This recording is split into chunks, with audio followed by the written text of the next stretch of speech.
নমস্কার বন্ধুরা, আমি প্রিয়াঙ্কার চ্যানেলে তোমাদের ওয়েলকাম জানাই। আজ আমি বানাবো ঈদ স্পেশাল নবাবী সিমুই। তার জন্য আমি নিয়েছি পরিমাণ মতো সিমুই, দুধ, চিনি, custard powder, cornflour, condense milk, কেশর, ঘি, কাজু, কিশমিশ, আলমন্ড অ্যান্ড পেস্তা। প্রথমে আমি ঘিটা গরম করতে বসিয়ে দিলাম।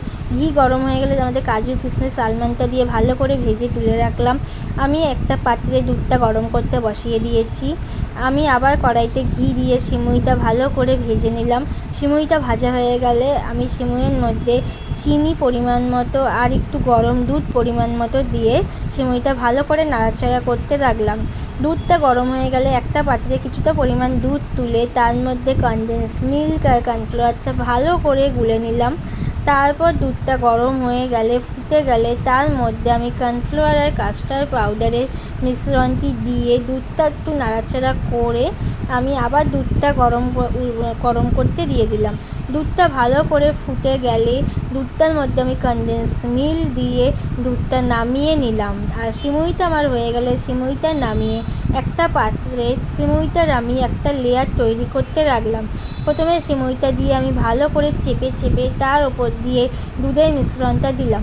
তার ওপর দিয়ে আমি আবার কিছুটা সিমুই দিয়ে সিমুইটা একটু চেপে তার ওপর দিয়ে আবার আমি দুধের মিশ্রণ দিলাম।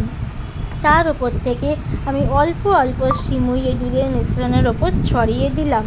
তার ওপর থেকে আমি কেশর আর পেস্তা বাদাম ভালো করে গার্নিশিং করে নিলাম। তারপর আমি এই নবাবী সিমুইটা কিছুক্ষণ ফ্রিজে রেখে দিলাম। তারপর ফ্রিজ থেকে বের করে সিমুইটা আমি খুব সুন্দর করে কাটিং করে তারপর সবাইকে পরিবেশন করলাম এই ঈদ স্পেশাল নবাবী সিমুই। তো এটা কিন্তু খেতে খুব ভালো হয়েছিল। তো তোমরাও বানিয়ে খেয়ে বলো এই রেসিপিটা তোমাদের কেমন লাগলো। প্লিজ আমাকে এই রেসিপিটা তোমরা কেমন লাগলো আমাকে কমেন্ট করে জানিও। আমার এই ভিডিওটি ভালো লাগলে ভিডিওটি লাইক, শেয়ার এবং সাবস্ক্রাইব করে দিও। আবার পরের কোনো ভিডিওতে দেখা হবে। থ্যাংক ইউ বন্ধুরা, টাটা।